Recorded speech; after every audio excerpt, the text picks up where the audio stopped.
আজকে প্রচারের টাইটেল, ঈশ্বর কি আপনাকে মনোনীত করেছেন? আপনি কি আহত না মনোনীত? চলুন আমরা ঈশ্বরের পবিত্র বাক্য থেকে দেখব। মথি লিখিত সুসমাচার তার 22 অধ্যায় 1 থেকে 14 পদ। মথি লিখিত সুসমাচার তার 22 অধ্যায় 1 থেকে 14 পদ।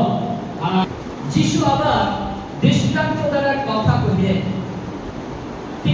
তিনি তাহাদিগকে বলিলেন, স্বর্গরাজ্য এমন একজন রাজার তুল্য, যিনি আপন পুত্রের বিবাহ ভোজের আয়োজন করিলেন।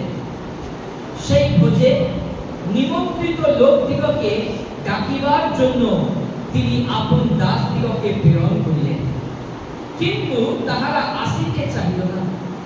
তাহাদের তিনি আবার অন্য দাসদিগকে প্রেরণ করিলেন, বলিলেন, নিমন্ত্রিত লোকদিগকে বলো, দেখো আমার ভোজ প্রস্তুত করিয়াছি, আমরা বিষাদী হৃষ্টপুষ্ট পশু সকল মারা হইয়াছি, সকলেই প্রস্তুত, তোমরা বিবাহের ভোজে আইসো। কিন্তু তাহারা অবহেলা করিয়া কেহ আপন ক্ষেত্রে কেহ বা আপন ব্যাপারে চলিয়া গেল। অবশিষ্ট সকলে তাহার দাসদিগকে ধরিয়া অপমান করিল ও বধ করিল। তাহাতে রাজা ক্রুদ্ধ হইলেন এবং সৈন্য সামন্ত পাঠাইয়া সেই হত্যাকারীদিগকে বিনষ্ট করিলেন ও তাহাদের নগর পুড়াইয়া দিলেন।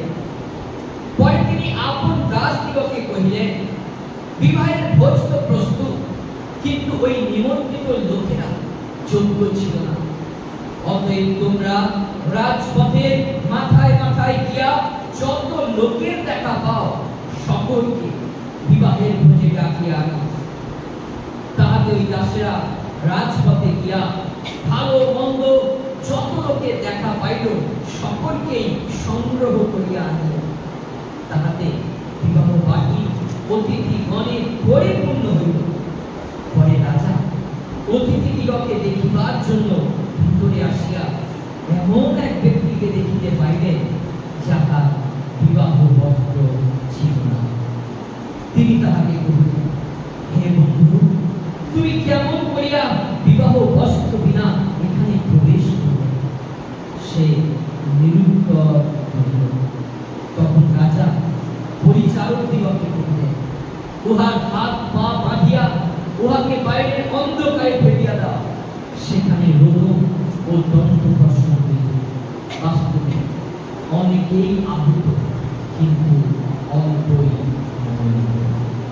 আমেন। ইহা ঈশ্বরের পবিত্র বাক্য, যার মধ্য থেকে আজকে আমরা শিক্ষা গ্রহণ করছি। আপনি আহত না মনোনীত? চলে বলতে পারি হালেলুয়া, হালেলুয়া, হালেলুয়া। চার্চে বা মণ্ডলীতে আমরা দুই ধরনের বিশ্বাসীকে দেখতে পাই। একটা হলো আহত বিশ্বাসী, আর একটা হলো মনোনীত বিশ্বাসী। আমরা চার্চে দেখতে পাই আহত বিশ্বাসী এবং মনোনীত বিশ্বাসী। আজকে আপনি চিন্তা করুন, ঈশ্বর আপনাকে আহত করেছেন, কিন্তু আপনি কি মনোনীত হতে পেরেছেন? ঈশ্বর আপনাকে আহ্বান করেছেন, কিন্তু আপনি কি মনোনীত হতে পেরেছেন? এই আহত কথাটি গ্রিক শব্দ থেকে এসেছে। যদি আমরা দেখি ইংলিশে এই আহত কথাটিকে ইনভাইটেড বা আমন্ত্রণ, আহ্বান কথা থেকে এসেছে আহত।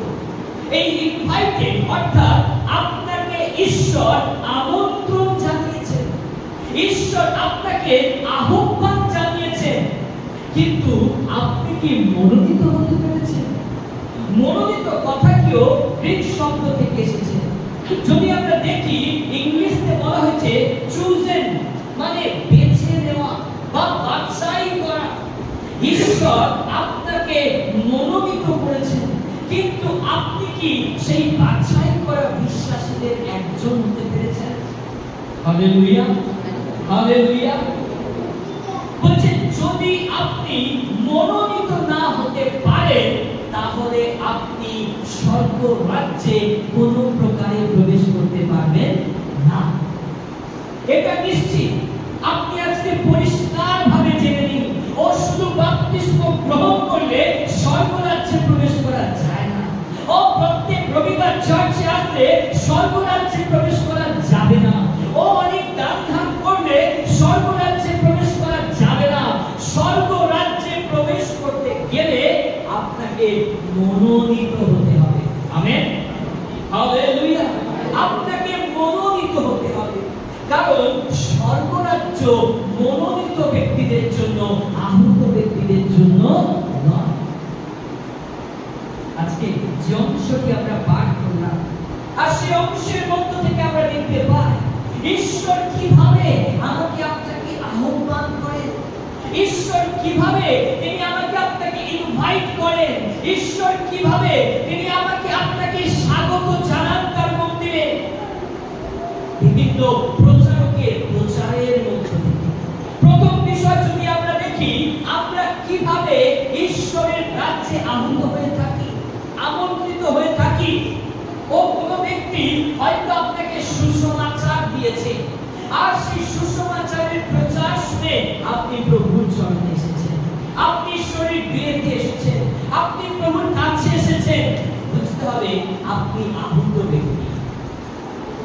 আপনি ইউটিউব ঘাঁটতে ঘাঁটতে একটা প্রচারকে আপনি দেখতে পেয়েছেন, আর যে প্রচার আপনার হৃদয়কে স্পর্শ করেছে, আর সেই প্রচারের দ্বারা সেই নাম্বারে আপনি যোগাযোগ করেছেন এবং আপনি ঈশ্বরের গৃহেতে এসেছেন।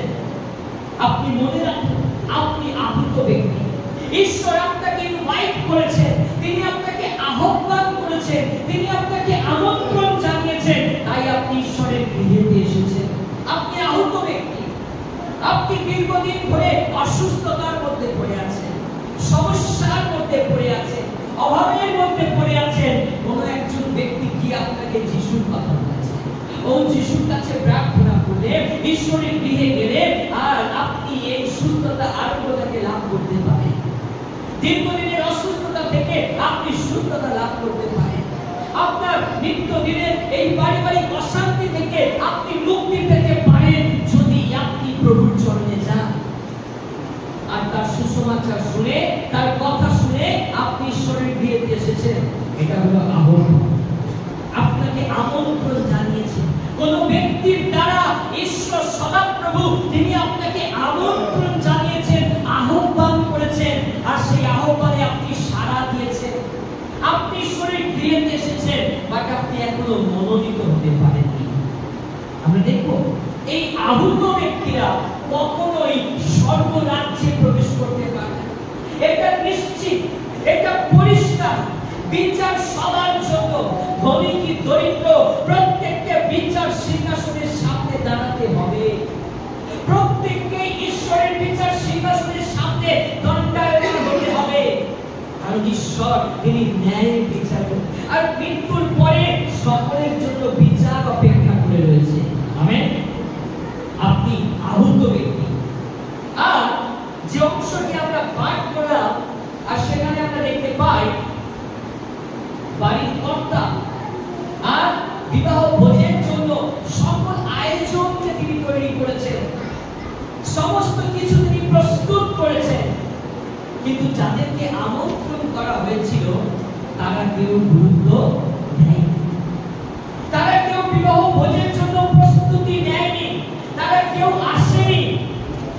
তাই বাড়ির কর্তা কি আদেশ দিলেন, যাও আর নগরে গিয়ে যাকে দেখতে পাবে আর তাকেই বিবাহ ভোজের জন্য আমার গৃহেতে নিয়ে আসো। তার দাসেরা যখন গেলে, আর সেই নগর থেকে সকলকে যাকে দেখতে পেয়েছে আর তাকেই বিবাহ ভোজের জন্য সেই রাজার বাড়িতে নিয়ে এসেছে।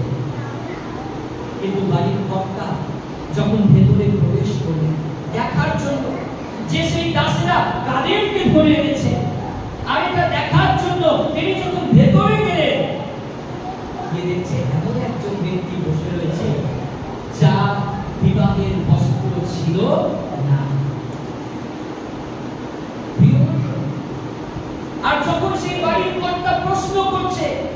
তোমার নতুন বস্ত্র কোথায়? সেই ব্যক্তি কি করবে? প্রশ্ন করছে যে তোমার নতুন বস্ত্র কোথায়, আর তখন তিনি নিরুত্তর করলেন। মানে তার কাছে কোনো উত্তর নেই। যখন আমরা বিবাহ ভোজেতে যাই, কোন বিবাহ পার্টিতে যাই, আর তখন আমরা যেমনই হই না কেন, আমরা একটু সাজুগুজু করে যাই, আমরা একটু নতুন পোশাক পরে যাই, আমরা একটু সভ্য ভদ্র হয়ে যাই, চুলদাড়ি কামিয়ে যাই, একটু বেনারসি পরে যাই, একটু নতুন বস্ত্রকে পরিধান করে যাই। তার কারণ আমাদের মধ্যে একটা খুশি থাকে। এটা একটা আনন্দের দিন, একটা বিবাহ ভোজের দিন, আর অমুক দিন অনেক মানুষের সমাগম হবে আর আমি সেখানে প্রবেশ করতে যাচ্ছি। আমেন। কিন্তু সেই দাস যাকে ধরে এনেছে, তার বিবাহের বস্ত্র ছিল না, তার কাছে বিবাহের বস্ত্র ছিল না। আর যখন বাড়ির কর্তা প্রশ্ন করছে তোমার বিবাহের বস্ত্র কোথায়, নতুন পোশাক কোথায়, আর তখন তিনি নিরুত্তর রইলেন। প্রিয় মণ্ডলী, শেষ দিনে অনেকে হতবাক হয়ে যাবে, অবাক হয়ে যাবে। শেষ দিনে যখন বিচার সিংহাসনের সামনে দাঁড়াবে, অনেকে অবাক হয়ে যাবে তাদের বস্ত্রের কারণে, তাদের নতুন পোশাক না থাকার কারণে তারা অবাক হয়ে যাবে। প্রিয় মণ্ডলী, ঈশ্বরের বাক্য শিক্ষা দেয় যারা প্রথমে আছে তারা শেষে যাবে, কিন্তু যারা শেষে ছিল তারা প্রথমে আছে। প্রিয় মণ্ডলী, ঈশ্বর আজ থেকে 20 বছর আগে হতে পারে কোনো একজন বিশ্বাসীকে মনোনীত করেছেন, আর সেই বিশ্বাসী 20 বছর চার্চে আস্তে আস্তে সে ভাবছে, ও আমি তো প্রভুর বিষয়ে সব কিছু জেনে গেছি, আমার আর চার্চে যাওয়ার প্রয়োজন নাই, আমার আর চার্চে যাওয়ার দরকার নাই, কারণ আমি 20 বছর ধরে পাস্টরের প্রচার শুনছি, আমি 20 বছর ধরে বাইবেল পড়ছি। তার মানে তিনি ছিলেন আহত ব্যক্তি, তার উচিত ছিল মনোনীত হওয়া, বা তিনি মনোনীত না হয়ে তিনি প্রথমে ছিলেন, তিনি শেষে চলে গেছেন। আর যারা শেষে এসেছেন তাদের মধ্যে সেই খিদে, সেই আশা, সেই আকাঙ্ক্ষা, সেই ইচ্ছা, সেই তৃষ্ণা, আমাকে আরো আরো ঈশ্বরের বাক্য শুনতে হবে, ও আমাকে আরো আত্মিক খাদ্যে পরিপূর্ণ করতে হবে, আমার হৃদয়কে বলিষ্ঠ করতে হবে। আর তারা শেষে ছিল, কিন্তু তারা ঈশ্বরের রাজ্যে প্রথম স্থানে যাবে। আমেন। প্রিয় মণ্ডলী, ঈশ্বর আমাদেরকে আহ্বান করছেন শেষ দিনে যখন আপনি বিচার সিংহাসনের সামনে দাঁড়াবেন আর স্বর্গরাজ্যে প্রবেশ করার জন্য আপনার নতুন বস্ত্রের প্রয়োজন আছে। শেষ দিনে বিবাহ ভোজে প্রবেশ করার জন্য আপনাকে নতুন পোশাক পরিধান করতে হবে। আর যদি নতুন পোশাক আপনার মধ্যে না থাকে, আপনার জীবনে না থাকে, আর সেই পবিত্র বিবাহ ভোজে আপনি কখনোই প্রবেশ করতে পারবেন না। আর এই অংশের মধ্য থেকে যীশু খ্রিস্ট তিনি বোঝাতে চেয়েছেন সালভেশন বা পরিত্রাণের বিষয়, পরিত্রাণের বিষয়। শেষ দিনে প্রভু যীশু খ্রিস্ট তিনি আসবেন তার মনোনীত দাসদেরকে নিতে, কন্যাদেরকে নিতে, মণ্ডলীকে নিতে। আর আপনি গিয়ে কোথায় প্রবেশ করবেন? প্রভু যীশু খ্রিস্টের সাথে আপনি এক টেবিলে বসে খাওয়া দাওয়া করবেন, পবিত্র ব্যক্তিদের সাথে আপনি এক টেবিলে বসে খাদ্য গ্রহণ করবেন। আর পবিত্র লোকেদের সাথে বসতে গেলে আপনাকে পবিত্র বস্ত্র পরিধান করতে হবে। আমেন।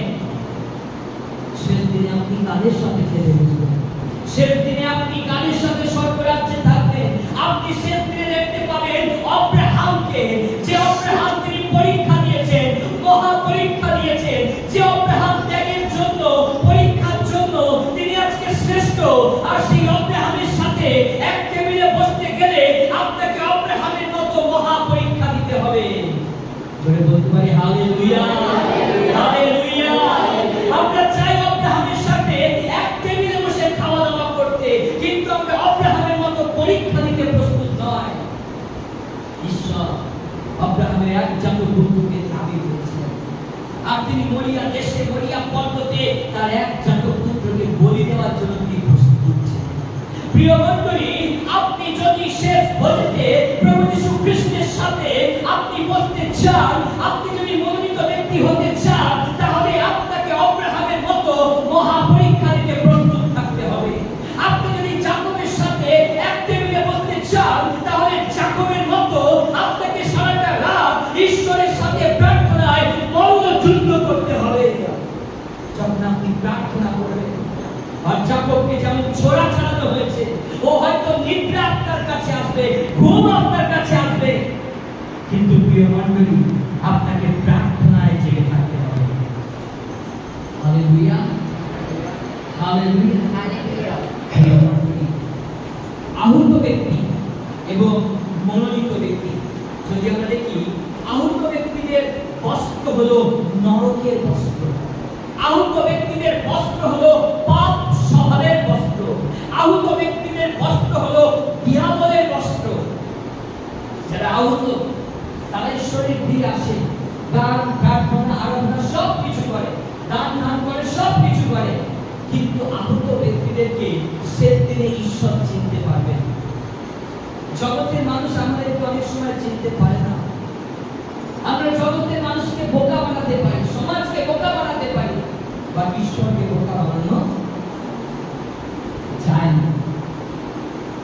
আহুত ব্যক্তিদের বস্ত্র, আহুত ব্যক্তিরা তারা লোভের বস্ত্র পরিধান করে থাকে।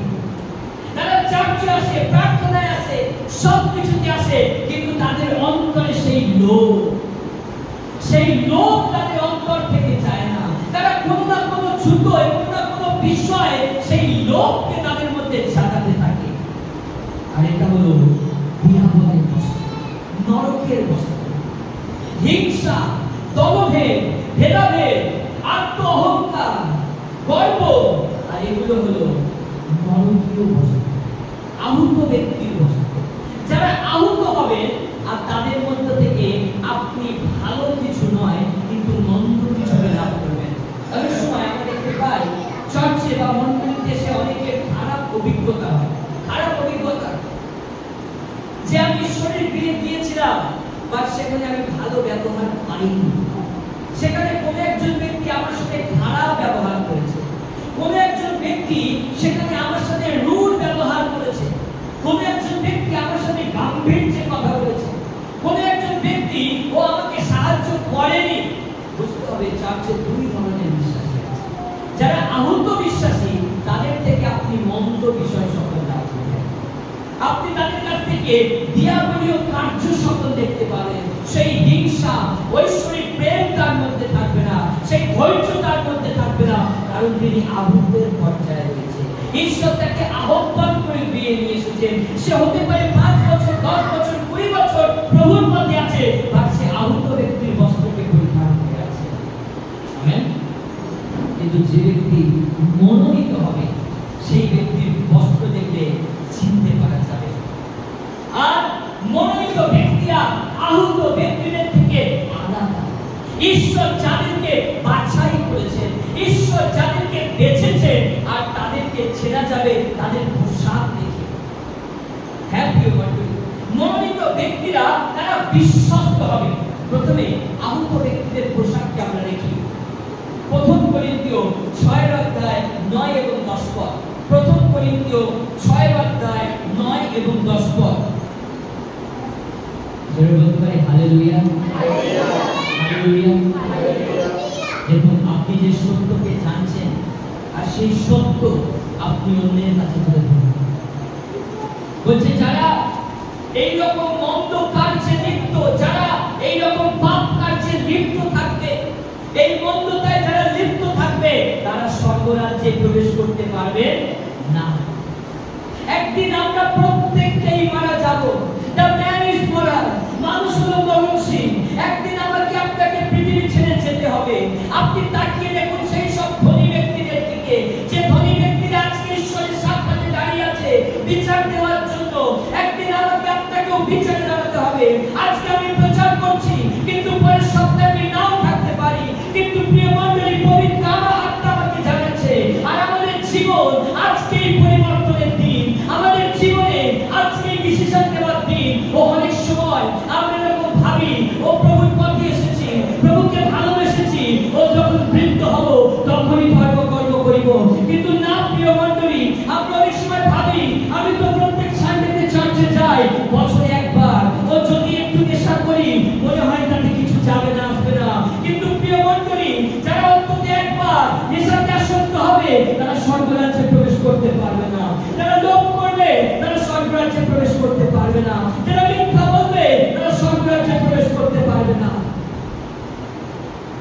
অনেক ধনী ব্যক্তিরা তারা আজকে ঈশ্বরের বিচারের সামনে দাঁড়িয়ে আছে, তাদেরকে বিচারে দাঁড়াতে হয়েছে।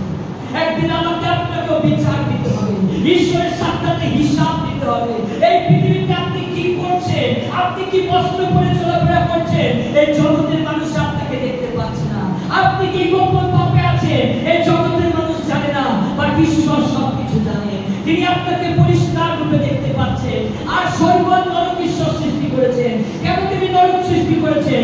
আপনার জন্য নরক নয়, যারা যারা দিয়াবলীয় কার্য করবে, ও সেই পতিত স্বর্গদূত, ও যারা ঈশ্বরকে দুঃখ কষ্ট দিয়েছে, যারা ঈশ্বরের সাথে বিরোধিতা করেছে, যারা ঈশ্বরের আত্মাকে গ্রহণ করেনি, তাদের জন্য নরক। কিন্তু আপনার জন্য ঈশ্বর স্বর্গরাজ্য প্রস্তুত করেছে। আমেন।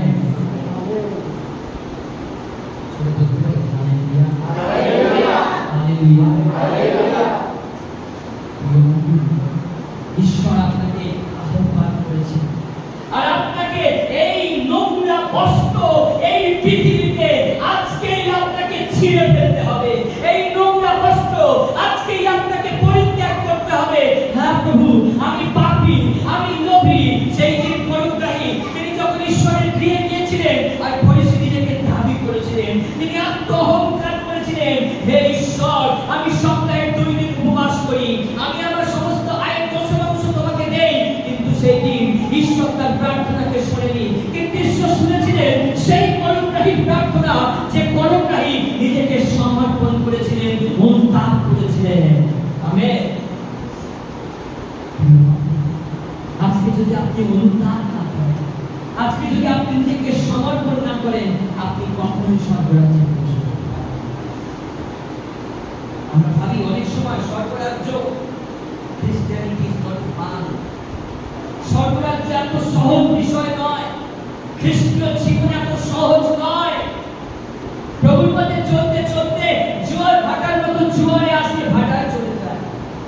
ও একটা সপ্তাহ কোনো ব্যাপারই নেই, কিন্তু ঈশ্বর আপনার জন্য অপেক্ষা করছেন। ঈশ্বর আপনার জন্য তার মন্দিরে তিনি ডাকতে থাকেন, আপনি কখন তার চরণে আসবেন। আপনি হলেন ঈশ্বরের চোখের মণি। আমেন। যদি আপনার বন্ধু আপনার জন্য দেখা করার জন্য দাঁড়িয়ে রয়েছে, আপনি কি তার কাছে যাবেন না? এমন হতে পারে। আপনার বন্ধু রাস্তায় দাঁড়িয়ে আছে, তার ঘরে অপেক্ষা করছে। আপনার বন্ধু আপনার পিতা, আপনি দূর দেশে গিয়েছেন কাজে, আর আপনি ফিরবেন, এই কথা আপনি দিয়েছেন, এই প্রতিজ্ঞা আপনি করেছেন। আপনার পিতা আপনার জন্য অনেক কিছু খাবারের আয়োজন করে অপেক্ষায় বসে আছে, কিন্তু আপনি এলেন না। পিতা কি ভালো লাগবে? আপনাকে যে কথা দিয়েছে, যদি কথা দিয়ে আপনার ফিরে না আসে, আপনি অনেক কিছু খাদ্যের আয়োজন করেছেন, আপনি অনেক আশা করে বসে আছেন, ও আপনার বন্ধু আপনার কাছে আসবে, ও আপনার পিতা আপনার কাছে আসবে, আপনার সন্তান আপনার কাছে আসবে, কিন্তু আসতো না। দিনের শেষে আপনার কি ভালো লাগবে? বলে বলি, ভালো লাগবে না। আপনার ঈশ্বরের আপনার চেতনা দিচ্ছে, পবিত্র আত্মা চেতনা দিচ্ছে। ঈশ্বর প্রত্যেক রবিবার দিন আপনার জন্য তার গৃহে অপেক্ষা করেন। ঈশ্বর প্রত্যেকটা সানডে আপনার জন্য অপেক্ষায় থাকেন। ঈশ্বর প্রত্যেকটা রবিবার আপনার মুখকে দেখার জন্য তিনি অপেক্ষা করে বসে থাকেন, কিন্তু আমরা আসতে পাই না। ও যে বিকলাঙ্গ, হুইল চেয়ারে বসে আছে, আর সে বসে বসে কাঁদছে, প্রভু যদি আমি হাঁটতে পারতাম, আমি তোমার গৃহে যেতাম। ও যে অসুস্থ হয়ে হসপিটালের বেডে শুয়ে আছে, আর সে বেডে চোখের জলে কাঁদছে আর বলছে, প্রভু তুমি আমাকে সুস্থ করো, যেন আমি তোমার গৃহে যেতে পারি। ও যে কারাগারে বন্দী হয়ে আছে, আর সে বলছে, প্রভু আমাকে এই জেল থেকে মুক্ত করো, যেন আমি প্রত্যেক রবিবার তোমার সেবা করতে পারি।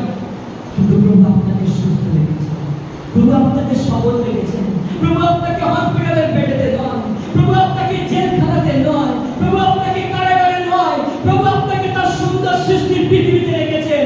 আপনি কি ঈশ্বরের গৃহে আসেন? আপনি কি ঈশ্বরকে সময় দেন? আপনি কি ঈশ্বরের জন্য অপেক্ষা করেন? আপনি কি প্রভুর গৃহের জন্য আকুল হন? প্রিয়মণ্ডলী, অনেক সময় আমরা আসি না, পিতা ঈশ্বর তিনি আপনার জন্য যদি বলতে পারি হালেলুয়া, হালেলুয়া, হালেলুয়া। তুমি আমার ঈশ্বর, আমি তোমার স্তব করিব।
বলছে কি ক্ষুধা, কি ক্লেশ, কি অনটন, কি যন্ত্রণা, যা কিছু আমার জীবনে আসুক, কি হই আমাকে খ্রিস্টের প্রেম থেকে পৃথক করিতে পারিবে না। বলে বলি আমেন, হালেলুয়া। আমার আপনার জীবন হওয়া উচিত মনোনীত ব্যক্তির মতো। মনোনীত ব্যক্তি মানে বিশ্বস্ত ব্যক্তি, তারা ঈশ্বরের প্রতি বিশ্বস্ত। ও যে কোনো পরিস্থিতিতে, প্রাকৃতিক দুর্যোগ হলেও আপনি ঈশ্বরের দিয়ে থাকবেন, আপনি ঈশ্বরের সেবায় থাকবেন। ও আপনার পাশে থেকে, আপনার মা ভাই বোন যদি আপনাকে ছেড়ে চলে যায়, তবু আপনি ঈশ্বরের সেবায় নিয়োগ থাকবেন, কারণ আপনি বিশ্বস্ত। আপনাকে জগতের মানুষ ডাকেনি, আপনাকে জগতের মানুষ আহ্বান করেনি, আপনি আহত হয়েছেন, ইনভাইট হয়েছেন জগতের মানুষের দ্বারা, ইউটিউবের প্রচারের দ্বারা, ফেসবুকের প্রচারের দ্বারা। বাট আপনাকে যিনি মনোনীত করেছেন তিনি হলেন ওয়ান অ্যান্ড অনলি গড, প্রভু যীশু খ্রিস্ট। তিনি আপনাকে ডেকেছেন, তিনি আপনাকে আহ্বান করেছেন। আপনার জীবনে বিশ্বস্ততা থাকা প্রয়োজন। দ্বিতীয়ত পবিত্রতা। পবিত্রতা, নতুন বস্ত্র। বিবাহের ভোজে প্রবেশ করতে গেলে ও আপনাকে পবিত্রতার বস্ত্র পরিধান করতে হবে। আপনার দেখা পবিত্র হতে হবে, আপনার চলাফেরা পবিত্র হতে হবে, আপনার শোনা পবিত্র হতে হবে। আমরা যখন চার্চে আসি আমরা তখন পবিত্র। স্বর্গের দূত নেমে এসেছে, আরাধনা, প্রার্থনা, গান বাজনা, ও একটা আলাদা উপস্থিতি। কিন্তু যখন ঘরে চলে যায় তখন আমরা বাড়িতে যাওয়ার পর জগতের সাথে মিশে যাই। স্বর্গরাজ্য আমি তো বাপ্তিস্ম নিয়েছি। কেউ কেউ এরকম ভাবে প্রচার করে মণ্ডলীতে বিশ্বাসী বাড়ানোর জন্য, তারা প্রচার করতে থাকে ও যদি তুমি বাপ্তিস্ম নাও, ও যদি তুমি দান দশমাংশ দাও, তুমি স্বর্গরাজ্যে চলে যাবে। ভালো করে শুনে নিন প্রিয় মণ্ডলী, দান দশমাংশ উপহার দিলে স্বর্গে যাওয়া যায় না। ও অনেক লোককে খাওয়ালে স্বর্গে যাওয়া যায় না। প্রত্যেক রবিবার চার্চে আসতে স্বর্গে যাওয়া যায় না। স্বর্গরাজ্যে প্রবেশ করতে গেলে আপনাকে পবিত্র জীবন যাপন করতে হবে। আমেন, ও হালেলুয়া। ফরিসি ভেবেছিল ধর্মধামে প্রবেশ করে প্রার্থনা করছে, প্রভু আমি তো সপ্তাহে 2 বার উপবাস করি। আমরা মাসে একবারও করতে পারি, আর সে সপ্তাহে 2 বার উপবাস করছে। কেউ কেউ টানা 40 দিন, 50 দিন, বছরকে বছর উপবাস। ফাস্টিং প্রেয়ার করে স্বর্গে যাওয়া যায়। স্বর্গরাজ্যে প্রবেশ করতে গেলে আপনার কথা পবিত্র হওয়া প্রয়োজন আছে, আপনার দেখা পবিত্র হওয়া প্রয়োজন আছে। না না, আমি ইউটিউবের এই অংশটা দেখবো না, এর মধ্যে মন্দতা আছে। আমি ফেসবুক ঘাঁটবো না, এর মধ্যে মন্দতা রয়েছে। আমি মন্দ বিষয়গুলোকে দূরে সরাতে চাই, কারণ আমি মনোনীত। God chosen me, ঈশ্বর আমাকে ডেকেছেন, ঈশ্বর আমাকে আহ্বান করেছেন, তিনি আপনাকে বেছেছেন, তাই আপনি মনোনীত ব্যক্তির মতো চলবেন। আমেন।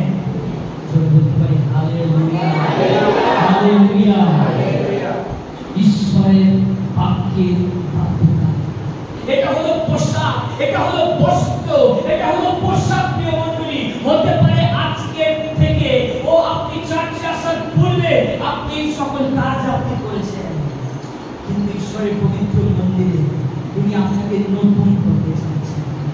আপনি প্রমিস করুন প্রভুর কাছে, প্রভু এরপর যখন আমি বাড়িতে ফিরে যাব, ও বাড়িতে ফিরে গিয়ে আমি মনোনীত ব্যক্তির মতো জীবন যাপন করব।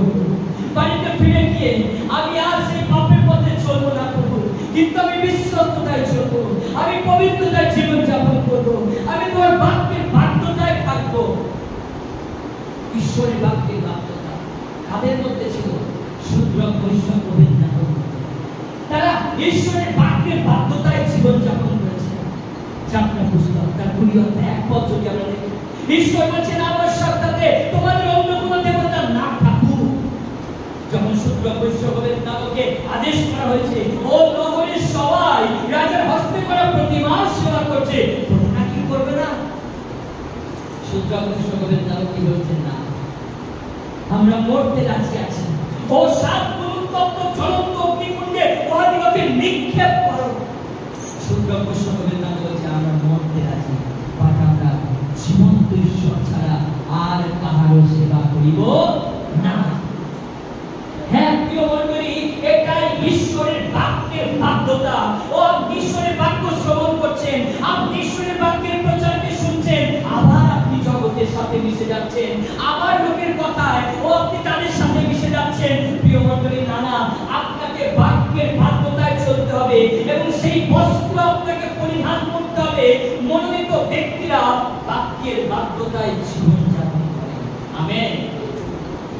শেষ দিনে যখন আপনি বিচারের সামনে দাঁড়াবেন, তখন আপনার এই নরকীয় বস্ত্র আপনার লজ্জাস্থানগুলো প্রকাশ পাবে। আপনি যখন বিচার সিংহাসনের সামনে দাঁড়াবেন, এই জগৎকে আপনি বোকা বানিয়েছেন, কিন্তু ঈশ্বরের চোখে সব কিছু রয়েছে, তিনি সব কিছুকে দেখছেন, আর শেষ দিনে আপনার বিচার হবে। তাই আজকে আপনি ডিসিশন নিন, আমি বাক্যের বাধ্যতায় চলবো। আপনি কি বলছেন, আপনি কি করছেন, আপনি হয়তো অনেক অজুহাত আপনি দেখাচ্ছেন। আজকে আমার অনেক ইম্পর্টেন্ট কাজ আছে, আমি ঈশ্বরের প্রিয় যাব না, আমি প্রভু সেবা করব না। মনে রাখবেন, কোনো হাত বিচারের সময় কাজে লাগবে না। মানুষের সব থেকে মূল্যবান পপুলার হাত, পপুলার হ্যান্ড অজুহাত, আর এই অজুহাতও কাজে লাগবে না। এই পৃথিবীর ব্যস্ততা আপনার কাছে থাকতে পারে, কিন্তু আপনি স্বর্গরাজ্যে প্রবেশ করতে পারবেন না। বলতে ভাই হালেলুয়া। আমি কাউকে ভয় দেখাচ্ছি না, কিন্তু আমি বাক্যের সত্যতাকে তুলে ধরতে চাইছি। আর এই সপ্তাহে আর আমি এই বিষয়টাকে নিয়ে যখন স্টাডি করছিলাম, আর তখন এই সারাটা সপ্তাহ জুড়ে আর এই আগুনটা জ্বলছে যে কত বিশ্বাসী তারা ভাবে যে হয়তো বাপ্তিস্ম নিলে, দান দশমাংশ দিলে, প্রত্যেক রবিবার চার্চে গেলে, অনেক অনেক মানুষকে খাওয়ালে, অনেক বড় বড় রিভাইভাল মিটিং করলে, স্পিরিচুয়াল ফ্যামিলি ক্যাম্প করলে, মনে হয় স্বর্গরাজ্যে চলে যাওয়া যায়। লক্ষ লক্ষ মানুষ যদি দেখে, ও হাজার হাজার মিলিয়ন মিলিয়ন সাবস্ক্রাইবার যদি আমাকে ফলো করে, আমি পবিত্র স্বর্গরাজ্যে যাব। নেভার, কোনোদিন নয়। ঈশ্বর তিনি আপনাকে ভালোবাসেন, তিনি পবিত্র। আপনার জীবন যতক্ষণ না পবিত্র হবে, ততক্ষণ আপনি যাকবের সাথে, আব্রাহামের সাথে, মোসের সাথে, পিতরের সাথে আপনি এক টেবিলে বসতে পারবেন? পারবেন না। হালেলুয়া। প্রেম, ধার্মিকতা, ঈশ্বর যে ধার্মিকতা আপনাকে দিয়েছেন, সেই ঐশ্বরিক ধার্মিকতায় আপনি কি জীবন যাপন করছেন? যারা মনোনীত ব্যক্তি তারা ধার্মিক ব্যক্তি। ধার্মিক, তারা অধার্মিক নয়। ধার্মিকের বিপরীত কি? অধার্মিক। আপনি কি ধার্মিকতায় জীবন যাপন করছেন? ধার্মিক ব্যক্তি দৃষ্টিতে সব সময় ঈশ্বরের রাজ্যই অগ্রগণ্য। ধার্মিক ব্যক্তি প্রত্যেকটা মুহূর্তে সব সময় ঈশ্বরের রাজ্যকে প্রথম গুরুত্ব দেবে। ধার্মিক ব্যক্তিরা সব সময় ঈশ্বরকে তাদের জীবনে প্রথম স্থান দেবে। আমরা অনেক সময় বলি আমরা ধার্মিক ব্যক্তি, ও আমরা খ্রিস্টান, ও আমি এত বছর যিশুকে চিনি, ও আমি যিশুকে ভালোবাসি। তাহলে কেন প্রিয় মণ্ডলী, কেন আপনি ঈশ্বরের গৃহেতে আসেন না? আপনি যদি সত্যি প্রভুকে ভালোবাসেন, কেন প্রার্থনা করেন না? আপনি যদি সত্যি প্রভুকে ভালোবাসেন, কেন বাক্য পাঠ করেন না? আপনি যদি সত্যি প্রভুকে ভালোবাসেন, কেন আপনার প্রশংসা করেন না? আপনি যদি সত্যি যিশুকে ভালোবাসেন, তাহলে কেন তার আদেশকে পালন করেন না? কেন সুসমাচার প্রচার করেন না? ঈশ্বর আজকে আপনাকে প্রশ্ন করেন, আপনি কি উত্তর দেওয়ার জন্য প্রস্তুত? আজকে আপনাদের কয়েকজনকে একা আমি বলছি না, ভয় দেখাচ্ছি, কিন্তু ঈশ্বর আপনাদেরকে মনোনীত করেছেন। আপনাদের ঈশ্বরকে ধন্যবাদ। ঈশ্বর তোমায় ধন্যবাদ, ঈশ্বর তোমায় ধন্যবাদ। আর আমি সারাটি সপ্তাহ যখন প্রস্তুতি নিচ্ছিলাম আর শুনছিলাম অনেকে আসবে না, কে আসবে কে আসবে না আমি জানি না, বাট আমার ঈশ্বর আসবে আমি জানি। হালেলুয়া। আমি বলা ভাইকে প্রচার করব, আমি জানি পবিত্র আত্মা মজুদ আছে, ও আমি জানি জীবন্ত ঈশ্বর তার গৃহে উপস্থিত আছেন।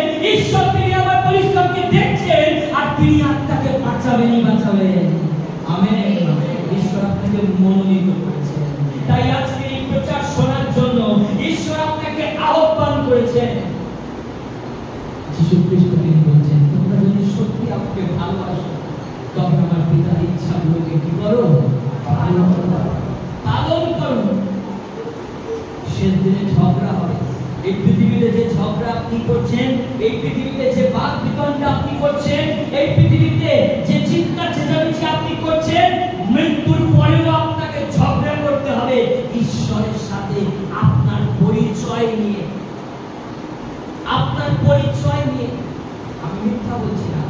ঈশ্বরের বাক্যে লেখা আছে, মধ্যে লিখিত সুসমাচার 7 অধ্যায় 21 থেকে 24 পদ, আর সেই অংশে পরিষ্কার লেখা আছে, আপনি গিয়ে ঝগড়া করবেন, আপনি গিয়ে ঈশ্বরের কাছে নিজের পরিচয় দেবেন। ও প্রভু, আপনি আমাকে চেনেন না, ও আমি এত বড় একটা কষ্ট হচ্ছিলাম, ও আমার চ্যানেলে ও প্রভু 5,000 সাবস্ক্রাইবার, 5 মিলিয়ন সাবস্ক্রাইবার ছিল, প্রভু আপনি আমাকে চেনেন না। আমি তোমাকে চিনি না। আমি প্রত্যেক বছর প্রভু রিভাইভাল মিটিং করেছি, লক্ষ লক্ষ মানুষকে প্রভুর পথে এসেছে, ও প্রভু আমার প্রচার শুনে হাজার হাজার মানুষ তোমায় গ্রহণ করেছে, তাদেরকে বাপ্তিস্ম দিয়েছি, তারা দান দর্শনে বিশ্বস্ত হয়েছে, তারা তোমার পথে চলছে। প্রভু আপনি আমায় চেনেন না, অধর্মচারিত আমি তোমায় চিনি না, কারণ তুমি আমার পিতার ইচ্ছাকে পালন করনি, তুমি আমার পিতার আদেশকে পালন করনি। আর পিতা ঈশ্বর বলছে, আপনি যদি মনোনীত হন, আপনার মধ্যে পবিত্রতা থাকবে, আপনার মধ্যে বিশ্বস্ততা থাকবে। যে অল্প বিষয় বিশ্বস্ত, সে বহু বিষয় বিশ্বস্ত। আমেন। ম্যাক্সটন ওলা একটি বই রয়েছে, বালকত্বের পরিচর্যা, আর সেখানে একটি কথা আমার হৃদয়কে খুব স্পর্শ করেছে।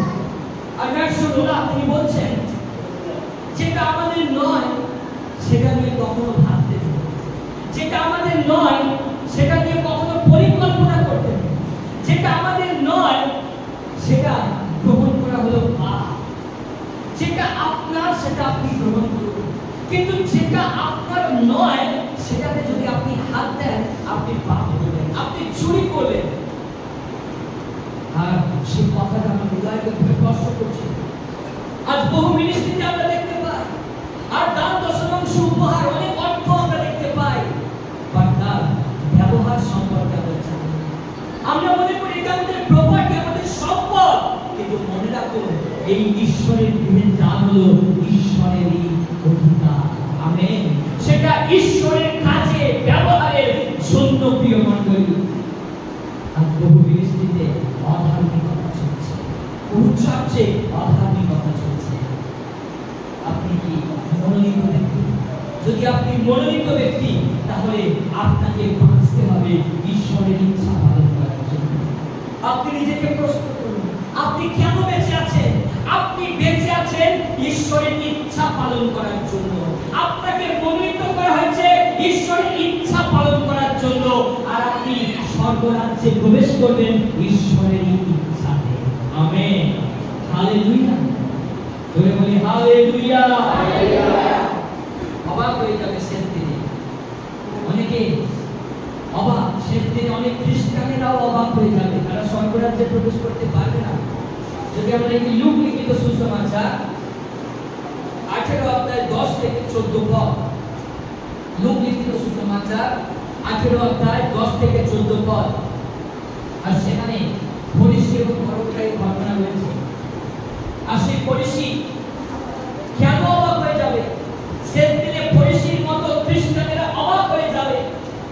অনেকে ভাবে ধার্মিকতার দ্বারা স্বর্গরাজ্যে যাওয়া যায়, অনেকে ভাবে ধার্মিকতার দ্বারা স্বর্গরাজ্যে প্রবেশ করা যায়। ফরিসি দাবি করছিল নিজের সম্পর্কে।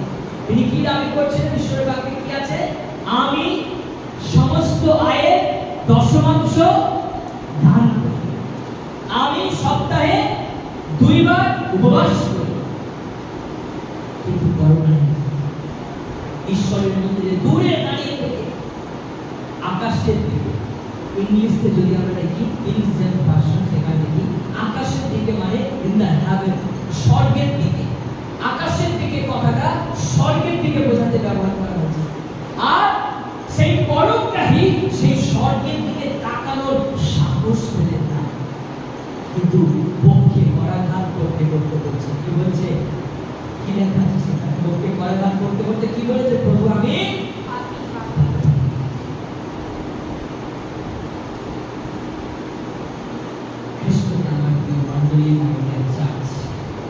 আমরা আজকে পরগ্রাহীর মতো যেন অনুতাপ, আজকে পরগ্রাহীর মতো যেন আমরা অনুতাপ করতে পারি।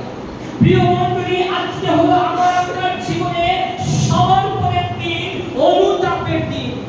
পরগ্রাহী অনুতাপ করছে, নিজেকে পাপী সাব্যস্ত করেছে, প্রভু আমার সাহস নেই, প্রভু আমার এমন কোনো কর্ম নেই, আমার এমন কোনো কাজ নেই প্রভু যে আমি তোমার স্বর্গের দিকে চোখ তুলতে পারি।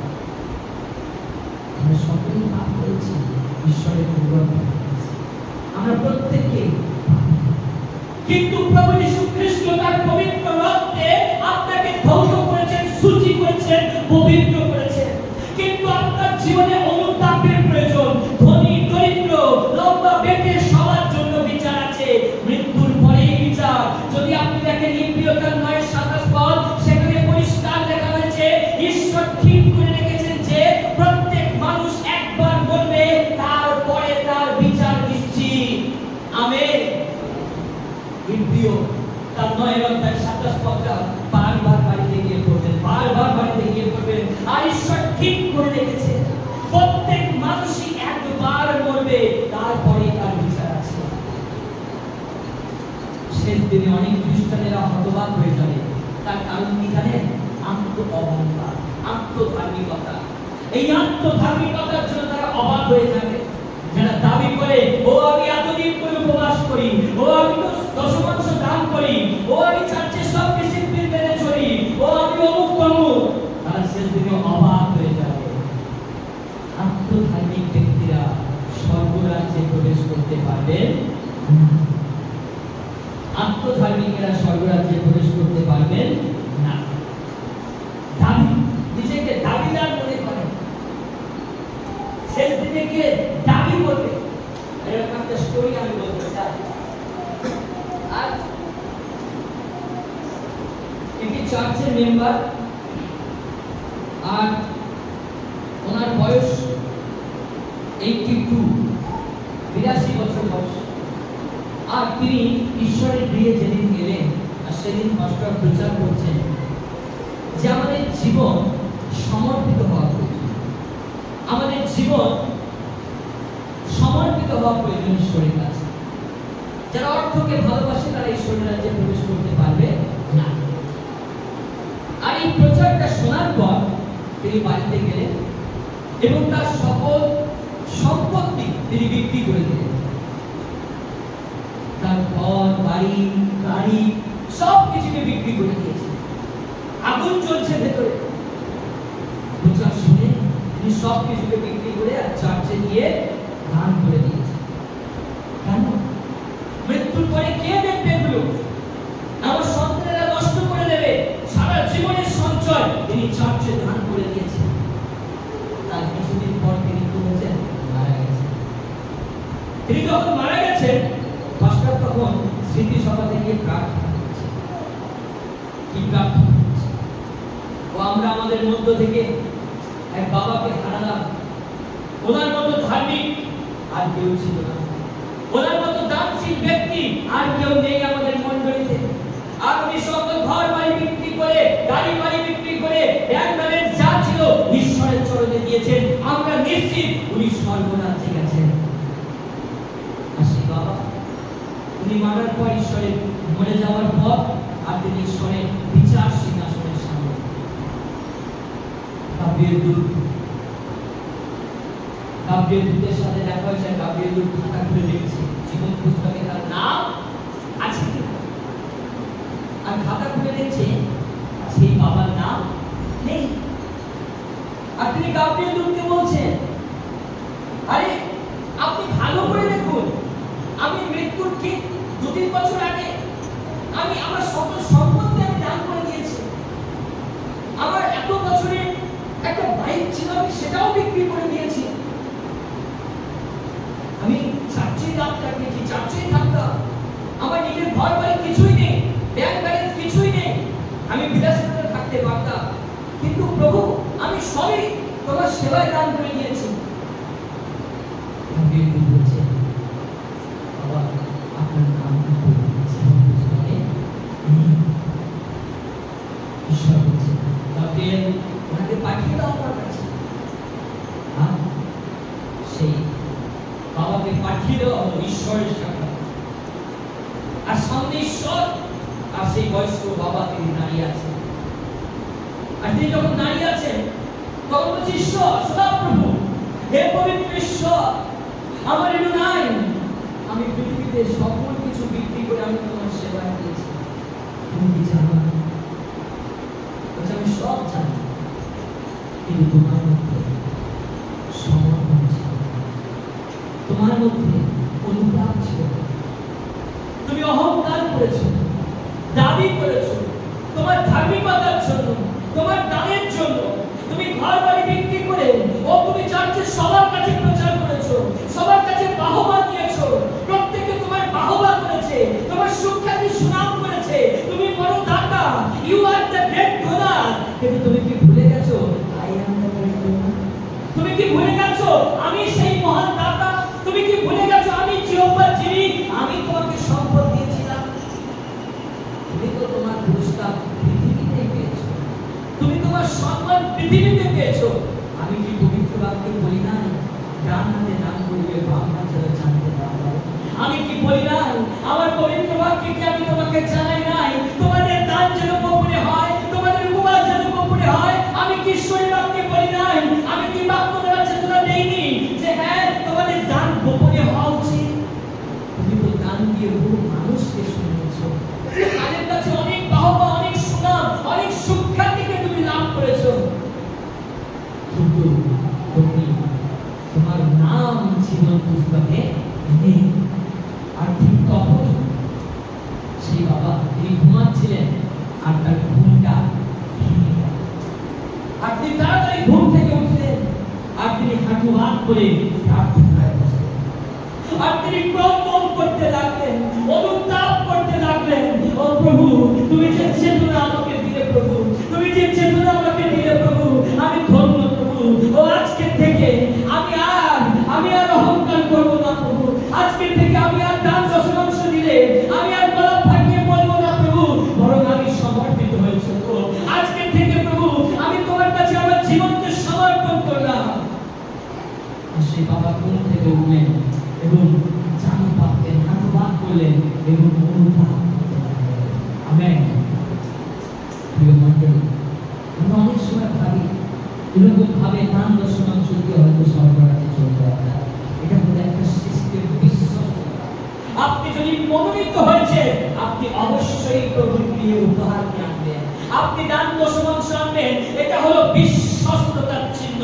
কিন্তু মনে রাখবেন আপনাকে স্বর্গরাজ্যে নিয়ে যাবে নতুন বস্ত্র, আর সেই নতুন বস্ত্রের প্রতীক চিহ্ন আমেন। নতুন আপনার মধ্যে সেই ধার্মিকতাকে দেখতে পাওয়া যায়। আমি শেষ বিষয় বলে শেষ করতে চাই, শেষ দিনে কারা স্বর্গরাজ্যে প্রবেশ করতে পারবে না? যারা খ্রিস্টীয় জীবন সম্পর্কে সচেতন নয় তারা স্বর্গরাজ্যে প্রবেশ করতে পারবে। যারা এই খ্রিস্টীয় জীবন সম্পর্কে সচেতন নয়, হাত পা বেঁধে ওনাকে কোথায় ফেলে দেওয়া হোক? নরকে। নিরুত্তর রইল, তার কাছে কোনো উত্তর নেই। সে কি বলবে?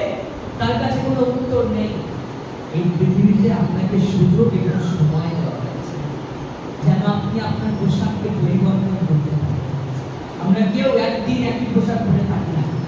আমি তো খুব কম দেখি। আপনি একটা ড্রেস কদিন করতে পারেন? এক সপ্তাহ, এক মাস, এর বেশি করতে পারবেন? কারণ প্রিয় মণ্ডলী, আমরা নতুন বস্ত্র পরিধান করতে ভালোবাসি, কিন্তু আমরা কেন সেই পাপের বস্ত্র, সেই নরকীয় বস্ত্রকে আমরা 5 বছর, 10 বছর, 60 বছর পর্যন্ত বহন করে নিয়ে যাই? কেন? আপনি স্বর্গরাজ্যে প্রবেশ করতে পারবেন না যদি না আজকের ড্রেসকে চেঞ্জ করেন। আমেন। এই জাগতিক বস্ত্রের কথা ঈশ্বরের বাক্য বলে না। আজকে আপনাকে পরিধান করতে হবে সেই বিশ্বস্ততার বস্ত্র। এই পৌত্রী বলছেন আমি বিশ্বস্ত ঈশ্বরের সেবায় তার শিরচ্ছেদ করা হয়েছে, তবু পৌল প্রচার কার্য থেকে সরে যায়। স্তিফান যখন প্রচার করছে, স্তিফানকে পাথর ছুঁড়ে মারা হচ্ছে, কিন্তু স্তিফানের মাথা ফেটে রক্ত ঝরছে, বাট স্তিফান প্রচারকে বন্ধ করেনি, কারণ স্তিফান বিশ্বাস করেছিলেন।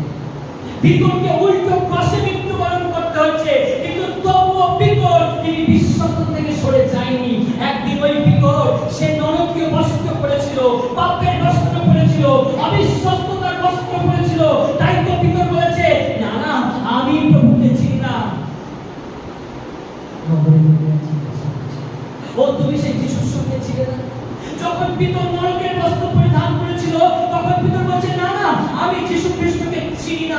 এটা হলো অবিশ্বস্ততার বস্ত্র। কিন্তু যখন তিনি বিশ্বস্ততার বস্ত্র পরেছিলেন, তাই তো যীশু খ্রিস্ট তিনি ক্রুশের উপর থেকে বলছে, হে নারী, ওই দেখো তোমার পুত্র যে বিশ্বস্ততার বস্ত্র পরিধান করে আছে। আমেন। যীশু আপনাকে দেখে বলতে পারে, হ্যাঁ হ্যাঁ, তুমি ভগবতী সর্দার, তুমি আমার বিশ্বস্ত দাসী, তুমি এসো আমার মন্দিরে, তুমি এসো স্বর্গরাজ্যে, তোমার জন্যই তো আমি অপেক্ষা করে আছি। Hallelujah, hallelujah. যদি হাত তুলে বলি হালেলুয়া। ঈশ্বর যখন আপনাকে দেখে চিনতে পারে, ও পিতর যখন বিশ্বস্ততার বস্ত্রকে পরিধান করলেন, তখন পিতর বলছে, না না, আমি আর ভয় পাই না, আমি মৃত্যুর ভয় করি না। আমার প্রভু মৃত্যুঞ্জয় যীশু খ্রিস্ট, তিনি মৃত্যুকে জয় করে উঠেছেন। আমি প্রচার করব, তাতে যদি আমাকে উল্টো ক্রসে মরতে হয় তবু আমি রাজি, কিন্তু আমি ঈশ্বরের পথ থেকে সরে যাব না। আর পিতর তিনি বিশ্বস্ত ছিলেন, হয়তো তিনি স্বর্গরাজ্যের অধিকারী হয়ে গেছেন। আপনি যদি সেই স্বর্গরাজ্যে প্রবেশ করতে চান, আপনাকে পিতরের মতো বিশ্বাস, যদি মৃত্যু আপনার সামনে আসে তবু আপনাকে বিশ্বস্ততায় জীবন যাপন করতে হবে। এত সহজ বিষয় নয় স্বর্গরাজ্যে প্রবেশ করা। স্তিফান প্রচার করছিল, স্তিফানকে পাথর ছুঁড়ে ফেলেছে, যীশু শিষ্যদেরকে গরম তেলে ফেলে দেওয়া হয়েছে, হাত পা বেঁধে প্রচার করছে সবার সামনে থেকে। ও যীশু শিষ্যদের হাত পা বেঁধে গরম তেলে ফেলে দেওয়া হয়েছে, তারপরেও মারেনি। সেখান থেকে তুলে তাদেরকে দুটো পাগল ঘোড়া সাথে দুটো পা বেঁধে দড়ি দিয়ে তাদেরকে ছেড়ে দেওয়া হয়েছে। কিভাবে নৃশংস হত্যা করে তাদেরকে মারা হয়েছে। প্রিয় মণ্ডলী, আমরা এসি রুমে বসে প্রভুর আরাধনা করে স্বর্গে যেতে পারবো না। যদি স্বর্গরাজ্যে আপনি প্রবেশ করতে চান, তাহলে আপনাকে পরিশ্রম করতে হবে প্রভু যীশু খ্রিস্টের জন্য। সেই সামরিয়া নারী পাপের কলসি ফেলে বলেছিল, আমি সেই মসিহের দেখা পেয়েছি যে আমার ভয়ঙ্কর অতীত বলে দিয়েছে, আমার গুপ্ত লুকানো পাপ সকল দেখিয়ে দিয়েছে। আমি আর পাপের পথে ফিরবো না, আমি আর মন্দ কাজ করব না, আমি আর গোপন পাপে থাকবো না, কারণ আমি পবিত্র যীশু খ্রিস্টের দেখা পেয়েছি। আমেন। আমরা প্রচার শুনি, উদ্দীপিত হয়ে যায়, ঘরে গিয়ে ঘুমিয়ে যায়। যদি স্বর্গরাজ্যে আপনি প্রবেশ করতে চান, তাহলে আপনাকে প্রভু কার্য পালন করতে হবে। আমেন। বলতে পারি হালেলুয়া, হালেলুয়া। জাকবতার 1:12 লেখা আছে, কেবল ঈশ্বরের বাক্য শুনলেই চলবে না, সেই মতো কাজও করতে হবে। যদি তোমরা কেবল ঈশ্বরের বাক্য শোনো কিন্তু সেই মতো কাজ না করো, তোমরা নিজেদের ঠকাচ্ছ। আমেন। আমরা অনেক প্রচার শুনি কিন্তু কাজ করতে পারি। শেষ দিনে কারো স্বর্গরাজ্যে যেতে পারবে না যারা ধনী, যারা ধন সম্পদকে ভালোবাসে, অর্থকে ভালোবাসে, তারা কখনো ঈশ্বরের রাজ্যে প্রবেশ করতে পারবে না। যদি আপনার পরিবারে কেউ অসুস্থ হয়ে গেছে, আপনি কি করবেন? আপনার অর্থ, ব্যাংক ব্যালেন্স আপনি ফিক্সড ডিপোজিট করবেন, না সেই টাকা তুলে তাকে বাঁচাবেন? কোনটা? আপনার সন্তান অসুস্থ হয়ে গেছে, আপনার পিতা মৃত্যুর সাথে হসপিটালে লড়ছে, আপনার পরিবারে কেউ গুরুতর অসুস্থ হয়ে হসপিটালে ভর্তি হয়েছে, আপনি আপনার টাকা ধন সম্পদ দিয়ে কি ব্যাংকে গিয়ে ফিক্সড ডিপোজিট করবেন, নাকি টাকাটাকে ভাঙিয়ে ডাক্তার দেখিয়ে তাকে বাঁচাবেন? কোনটা? ঈশ্বর আপনাকে ধন সম্পদ দিয়েছে, তাহলে ধন সম্পদ আপনি ঈশ্বরের সেবা কাজে লাগান। আপনার চারিদিকে অনেক ব্যক্তি মারা যাচ্ছে, এই ক্যাম্পের সময় ও আমি সিদ্ধান্ত নিয়েছি প্রিয় মণ্ডলী, ও সেই ডায়মন্ড হারবারে সেই আত্মাগুলো যারা যিশুকে গ্রহণ করছে, যারা প্রচার শুনে ক্রন্দন করছে বসে বসে, কেউ যদি রেজিস্ট্রেশন করতে নাও পারে তবু তাদেরকে শরীরে আসার আহ্বান জানাবো, যেন তারা ঈশ্বরকে চিনতে পারে। এই পুজোর সময় যেন তারা প্রভুর প্রেমকে চেখে দেখে দেখতে পারে। আমরা অর্থের দিকে নয় কিন্তু আত্মার দিকে আসল লক্ষ্য দেই। যদি আপনার কাছে অর্থ আছে, সেই অর্থ দিয়ে আপনি আপনার পরিবারকে বাঁচান, পরিবারকে বাঁচানোর জন্য, চিকিৎসার জন্য সেই অর্থকে আপনি খরচা করেন, তাহলে কেন আপনার অর্থ দিয়ে আপনি মণ্ডলীর সেবা কাজে এগিয়ে আসেন না? কেন আপনি আপনার প্রতিবেশীকে বাঁচানোর জন্য ঈশ্বরের ক্রিয়া আহ্বান করেন না? আপনার সামর্থ্য রয়েছে, তথাপি আপনি সেটা করেন না। ঈশ্বরের রাজ্য এই ধনী ব্যক্তিদের জন্য নয়। যদি আমরা দেখি মার্ক তার 10 অধ্যায় 17 থেকে 22 পদ আপনি সেখানে দেখতে পাবেন। মার্ক লিখিত সুসমাচার তার 10 অধ্যায় 17 থেকে 22 পদ। সেই যুবক বলেছিল, প্রভু কি করলে আমি স্বর্গে যেতে পারি, কি করলে আমি অনন্ত জীবন পেতে পারি? যিশু বললেন, যা, তোমার যা কিছু ধন সম্পদ আছে তুমি তা বিক্রি করে গরিবদের মাঝে দিয়ে দাও। বলছে, প্রভু আমি তো বাক্যের সকল আদেশকে মানি, আমি ছোট থেকে পিতামা থেকে সমাদর করে আসছি, ঈশ্বরের বাক্যের সব কিছুকে আমি পালন করে আসছি প্রভু। বলছে, যাও, তোমার ধন সম্পদ যা আছে বিক্রি করে গরিবদের মাঝে বিক্রি করে দাও। সে পারল না, সে চলে গেল। কিন্তু দেখুন, স্বপ্নের দিকে তাকিয়ে স্বপ্ন যখন যীশু খ্রিস্টকে জানতে পেরেছে, স্বপ্ন যখন প্রভু যীশু খ্রিস্টকে চিনতে পেরেছে, তখন স্বপ্ন বলছে, আমি যা কিছু তাদেরকে ঠকিয়ে নিয়েছি আমি তার চতুর্গুণ ফিরিয়ে দেবো। কারণ আমি অস্থায়ী ধন চাই না, আমি ক্ষণস্থায়ী ধন সম্পদ চাই না, আমি স্বর্গরাজ্যে অনন্তকালীন ধন সম্পদ চাই। আমেন। আপনি কোন ভোগের পেছনে দৌড়াচ্ছেন? আপনি কোন অর্থের পেছনে দৌড়াচ্ছেন? আপনি কোন সম্পদকে সঞ্চয় করছেন? আপনি যা কিছু সঞ্চয় করছেন তা ক্ষণস্থায়ী। আপনি যদি আজকে মারা যান, সেই অর্থ ক্ষণস্থায়ী, আপনি একটা ভোগ করতে পারবেন না। যীশু খ্রিস্ট তাকে অনন্ত জীবন দিতে চেয়েছিলেন। যীশু খ্রিস্ট তাকে বললেন, যাও, তুমি অস্থায়ী ধনকে বিক্রি করে দাও আর গরিবদের মাঝে দিয়ে তুমি স্বর্গরাজ্যে অনন্তকালীন ধনকে সঞ্চয় করো। আমেন। আমরা আমাদের প্রিয়জনকে বাঁচানোর জন্য অনেক অর্থকে ব্যয় করি, কিন্তু আমরা আমাদের গ্রামে, আমাদের নগরে, আমাদের চর্চে, আমাদের মণ্ডলীতে আমরা কোনো ভাই বোনের দায়িত্ব দিই না। কিন্তু এই প্রচারটা যখন আমি রেডি করছিলাম, আর তখন ঈশ্বরের আত্মা কথা বলছিল, আমরা যেন দায়িত্ব নিতে পারি। ও পাস্টর, জানি না আমাদের কি রেজিস্ট্রেশন হবে, কিন্তু যেন আমি একটা দায়িত্ব নিতে পারি, যেন আমি ঘোষণা করতে পারি, ঈশ্বর আমাকে সেই সামর্থ্য দিয়েছে, আমি আরো একটা দায়িত্ব নেব যেন সেও প্রভুর দিয়ে আসতে পারে। আমেন। জোরে বলতে পারি হালেলুয়া। ঈশ্বরের বাক্যে ঈশ্বর সদাপ্রভু বলেছে, আমি জীবন পাচ্ছি।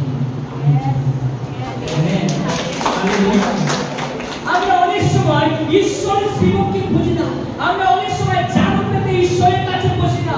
আমরা অনেক সময় বলি না, প্রভু তুমি দিলে আমি পাবো, তুমি দিলে আমি জ্ঞান করবো, তুমি ছাড়া আমি অসহায়, প্রভু আমি তোমার পা ছড়িয়ে ধরেছি, প্রভু তুমি আমাকে জোগাড় দাও। যেন প্রভু সেইখানে ওই ক্যাম্পে প্রভু প্রত্যেকটা বিশ্বাসী তোমার উপস্থিতিকে লাভ করতে পারে। আমরা মানুষের মধ্যে থাকি, আমরা প্ল্যানিং করে মানুষকে বলতে থাকি, দাও দাও না। প্রথম আপনি ঈশ্বরের কাছে চোখের জল ফেলুন। ঈশ্বর বিশ্বাসী হৃদয়কে স্পর্শ করবে, বিশ্বাসীকে জোগাড় দেবে। তারা যখন পাবে, তারা তখন ঈশ্বরের গৃহে হৃষ্টচিত্ত হৃদয় নিয়ে প্রভুর ভান্ডারে তারা দান করবে। আমেন। Hallelujah, hallelujah. আমি খুব আনন্দিত, আমি ভীত নয়, কিন্তু আমি উৎসাহিত।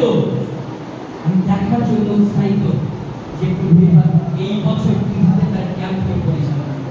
হালেলুয়া। আমি দেখেছি গত বছর, আমি বসে বসে অবজার্ভ করেছি প্রিয় মণ্ডলী, যে কিভাবে প্রভু তার ক্যাম্পকে চালাচ্ছে। এক একজন এগিয়ে এসেছে, কিভাবে ক্যাম্প চলছে, তাদের খাওয়া দাওয়ার কোনো বিরাম নেই। আমেন। যারা গিয়েছে তারা অবাক, কোনো বিরামহীন খাদ্য গ্রহণ, আত্মিক এবং জাগতিক। আমেন। এবারেও আমি যা লিস্ট বানিয়ে প্রভুর কাছে রেখেছি, এবারেও বিরামহীন লিস্ট আছে। আমেন। কারণ ঈশ্বরের রাজ্য প্রভু চুকাবে, তিনি জিহ্বা চিনি। আমাকে আপনাকে চিন্তা করতে হবে প্রথম ঈশ্বরের রাজ্যের জন্য। আজকে যদি আপনি ধন সম্পদকে ভালোবাসেন, বাইবেলে ইয়োবের মতো ধনী হন, নিজেকে ধনী করুন ইয়োবের মতো। ইয়োব তার ধন সম্পদ দিয়ে ঈশ্বরের সেবা করেছিল। দাউদের মতো ধনী হন, রাজা হয়েও ঈশ্বরের সেবা করেছিল। কিন্তু ধনী হবেন না সব অননীয় সাফিরার মতো। অননীয় সাফিরারও ধন সম্পদ ছিল, কিন্তু তারা অবিশ্বস্ত ছিল। আজকে আসুন, আপনি আপনার পরিবারের জন্য যেন ধন সম্পদকে ব্যবহার করেন। আসুন আমরা প্রতিজ্ঞা করি, প্রভু আমি তোমার স্বর্গ চাই, আমি তোমার স্বর্গরাজ্যে প্রবেশ করতে চাই। আমার জীবনকে তুমি আরেকবার পরিবর্তন করো। যদি আপনি করগ্রাহীর মতো নিজেকে অনুতপ্ত করতে পারেন, সমর্পিত করতে পারেন, তাহলে স্বর্গরাজ্যে আপনার নাম আছে। হালেলুয়া। আসলে আমরা প্রত্যেকে উঠে দাঁড়াই।